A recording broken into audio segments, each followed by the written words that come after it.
Konnichiwa. The third season of ReZero keeps breaking records with every new episode. While waiting for the next release, I wanted to share something interesting with you. Last night, lying in bed and hugging my beloved Rem Dakimakura, I had a thought. What really happens after every death of Natsuki in the anime? I like the theory that it's all about rewinding time, that Satella and Flugel are actually Emilia and Subaru from the past, or maybe the future. You get the idea. Time manipulation theories are fascinating, but the theory we'll discuss today is just as intriguing. In ReZero, Subaru Natsuki's return by death remains one of the most mysterious and underexplored aspects of the story. While both the main character and we, the viewers, often interpret this phenomenon as a rewind of time, a deeper analysis points to alternative interpretations. Connecting some dots, we can theorize that each of Subaru's returns isn't just a reset of events, but a complex process involving the transfer of consciousness and the destruction of his other selves in parallel realities. This theory suggests that every time Natsuki dies, he doesn't erase the reality where he died through a rewind. Instead, his consciousness is transferred to a new branch of events. What if Satella's ability isn't time manipulation, but rather reality manipulation?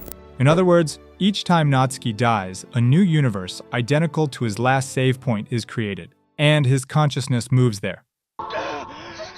Here's the horrifying part. If this theory is true, the world where he died continues to exist. The people left behind face the consequences of his death, while Natsuki loses access to those versions of reality. This is exactly what was shown during Echidna's trial. Each of Natsuki's deaths spawns a new universe where events can unfold differently.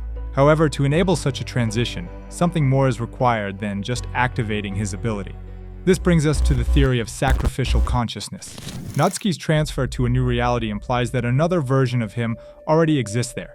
This version lives, acts, and makes decisions within that timeline. However, the moment the original Subaru dies and transitions to a new branch, the consciousness of the current self is displaced, giving way to the incoming one. This raises serious moral questions. Does Subaru have the right to displace his alternate self, even if it's to save his friends?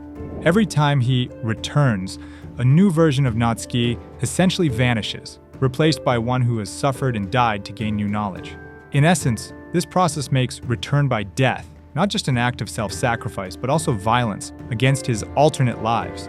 Natsuki may not even realize the extent of the destruction his ability causes. His fight for the happiness of his loved ones turns into a chain of sacrifices, where in each new reality, he replaces another version of himself.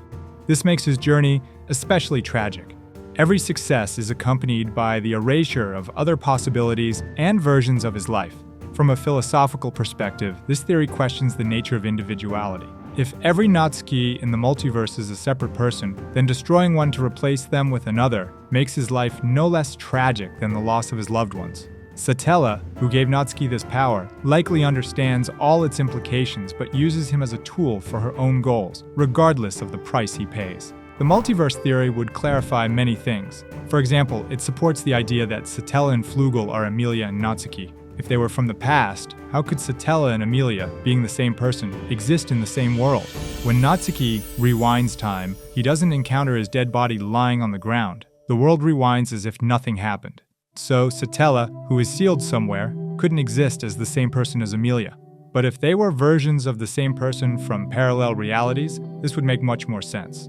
This could also explain another popular theory, supported by this particular scene. Yes, Al's face looks strikingly similar to Natsuki's. It's possible that Al is also a version of Subaru from a parallel reality.